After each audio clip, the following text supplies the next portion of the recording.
Salam senja untuk teman-teman travelingku, teman-teman entrepreneurku dimanapun Anda berada. Jumpa lagi di Travel Ibu.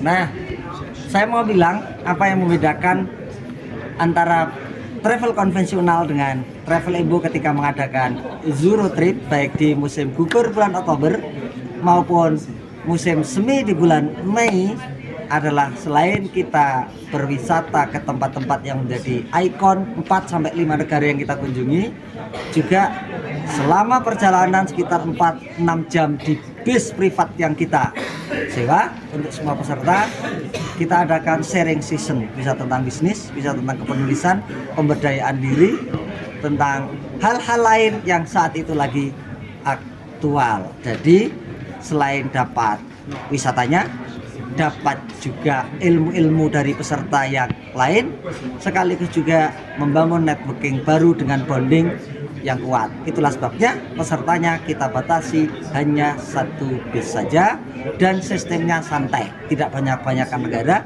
sedikit negara, tetapi kita menikmati negara yang kita kunjungi itu sambil ngopi-ngopi, sambil jalan-jalan, ketika belanja pun sambil bareng-bareng santai tanpa terburu-buru jadwal waktu. Nah, salah satu sharing dari peserta di bis kita ini ada tonton setelah ini.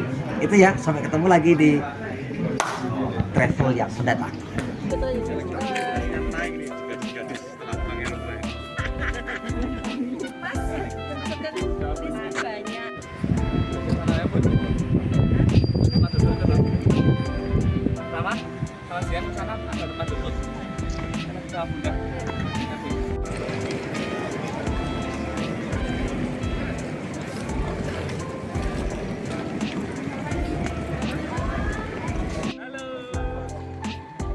Halo guys.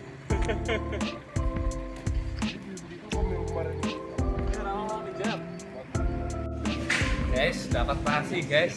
Kita dapat nasi di Indomaretnya Swiss.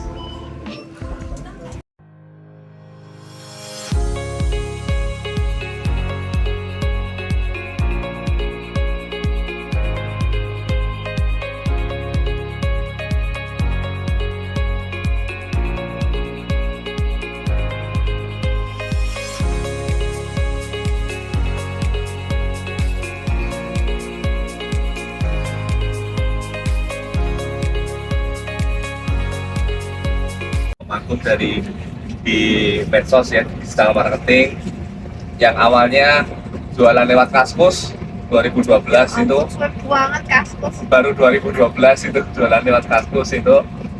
Terus awalnya sebelumnya itu saya guru 4,5 tahun di Sulawesi Barat, guru di perusahaan Astra Guru Lestari. Terus memutuskan resign gitu kan. Karena dulunya itu waktu tahun-tahun 2010 itu memang sering banyak baca artikel-artikel dari EU, terus termotivasi, terus saya memutuskan resign. Nah, setelah resign itu baru terjun di dunia usaha. Itu 4 tahun itu dapat modal dari kerja itu kurang lebih sekitar 150-an juta gitu lah.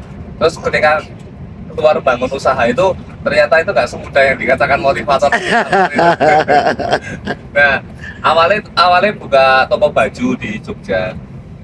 Nah, terus di situ perjalanan dari online itu sebenarnya belum mulai di situ. Awalnya jualan offline itu kan. Terus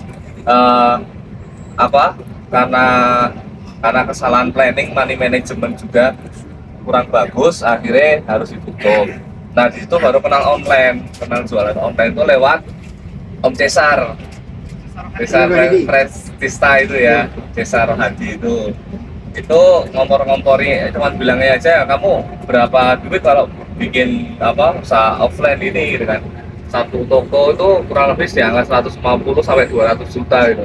Nah, pas saat tahun itu cuma dikasih pemahaman aja tentang dunia online gitu kan. Nah, maksudnya saya ke SEO dulu.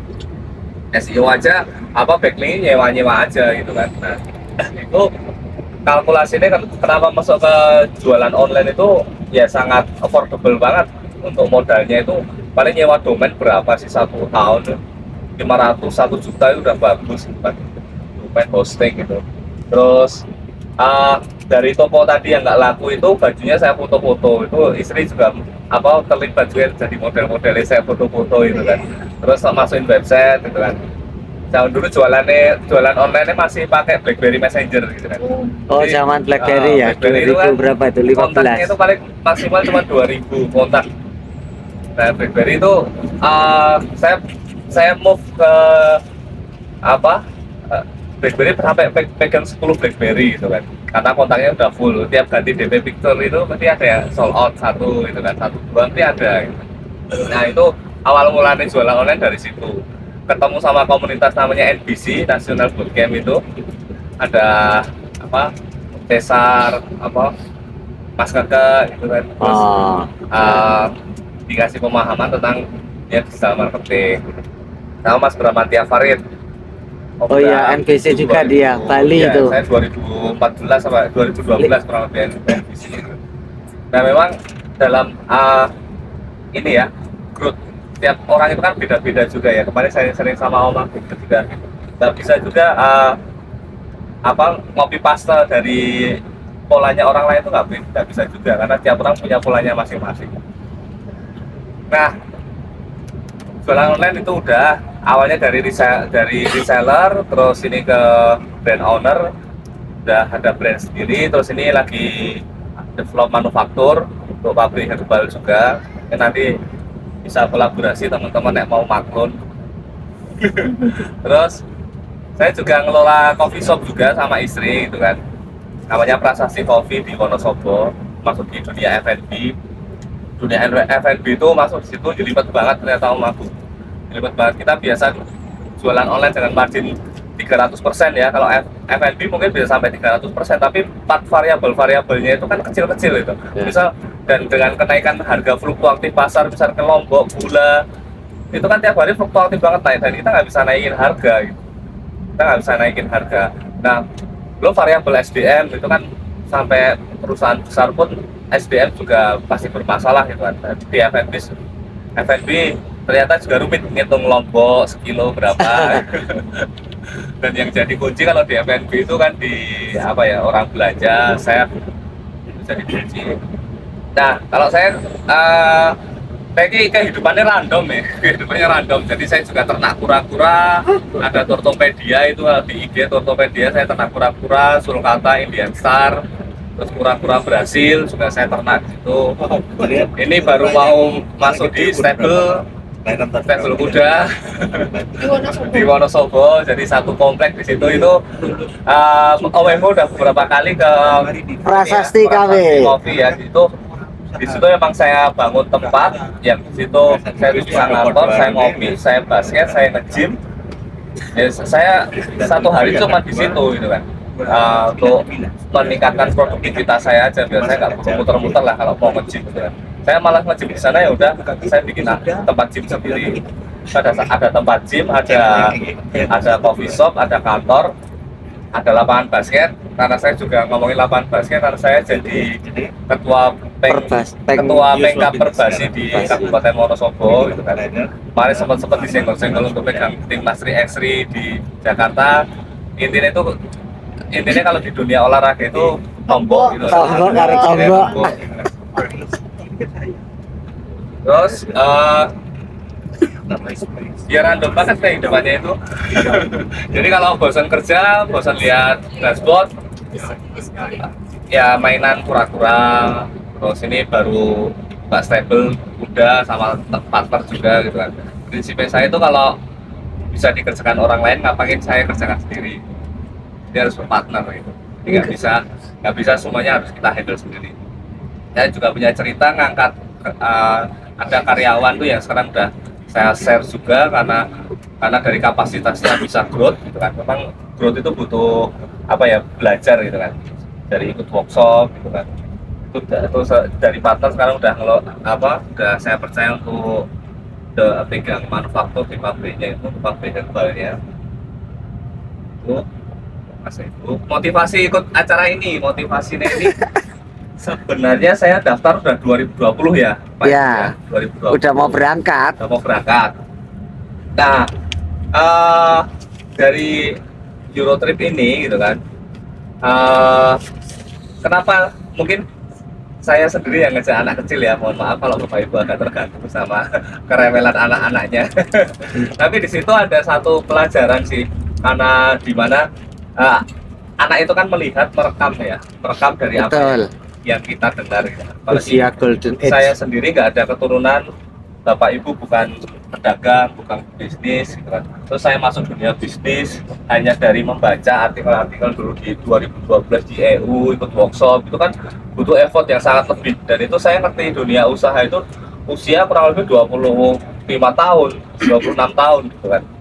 Nah, sekarang saya membiasakan ke anak-anak itu untuk biasa mendengarkan lah. Jadi dengan apa, isi kepala kita kan beda-beda gitu. Jadi biar anak itu memfilter. Jadi setelah tidur saya screening mana yang boleh diambil gitu kan. Itu tadi ngomongin apa sih gitu kan. Kita banyak ngomongin bisnis juga kan di sini tadi dari Om Aku. Udah ngobrol itu apa sih? Ini apa sih gitu kan. Jadi kan banyak pertanyaan, dan itu ngajak anak itu alhamdulillah sudah selesai tes kemarin. Tesnya sudah selesai, jadi langsung tak ajak, langsung izin gitu kan. Karena di sini akan dapat pelajaran penggabungan antara teori sama pengalaman di jalanan, itu kan nanti akan jadi hasil yang luar biasa insya Allah. Ya.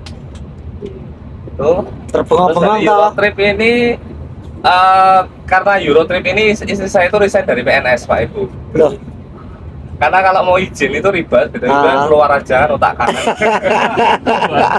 luar biasa. Istri saya itu 10 tahun, itu 10 tahun PNS jadi guru di Wonosobo. Karena 2020 ya itu ya. Ya. Saya memang mengagendakan sama istri itu, aku kayak 2020 ini mau banyak jalan-jalan gitu kan. Ya. Dari Singapura, Turki, terus kita kemana umroh, terus habis itu campur Eurotrip, itu kan kalau di instansi mau izin ribet gitu kan. Nah, 2020 sebelum Covid itu Israel sudah bukan mengundurkan diri, tapi cuti di luar tanggungan negara. Oh. Karena pasti akan jadi dilema di keluarga gitu. Yang penting sudahlah, kamu mau ikut kayak gampang, kayak simple aja lah, nggak usah bingungi masalah nanti nggak kerja dapat duit dari mana gitu ya. Nah itu terus akhirnya cuti di luar tanggungan negara. Terus ini 3 tahun ini, tahun 2023 ini sebenarnya udah suruh masuk lagi, tapi karena udah keasikan nganggur di rumah gitu kan, dan bondingnya sama anak-anak itu lebih dapat gitu kan. Nah akhirnya ya udah dilanjutin. Nggak tahu ini kayaknya mau resign juga gitu. Jadi dari Eurotripnya akhirnya istri saya itu dulu mau ikut karena ribet ngurusnya, ya udahlah mengundurkan diri aja. Nah itu nanti jadi season sendiri di akhir-akhir. Bagaimana bahagianya resign itu. Sebenarnya terus saya mau ikut 2020 karena Covid ya. 2022 kemarin ada kan ya. Tapi kayaknya di bulan November itu ya, di musim dingin, pas dekat haji gitu ya. Terus karena saya pengen ajak anak-anak, kalau cuacanya terlalu dingin banget saya nggak berani gitu kan. Udah tahun di tahun ini alhamdulillah tahun ini terlaksana untuk berangkat.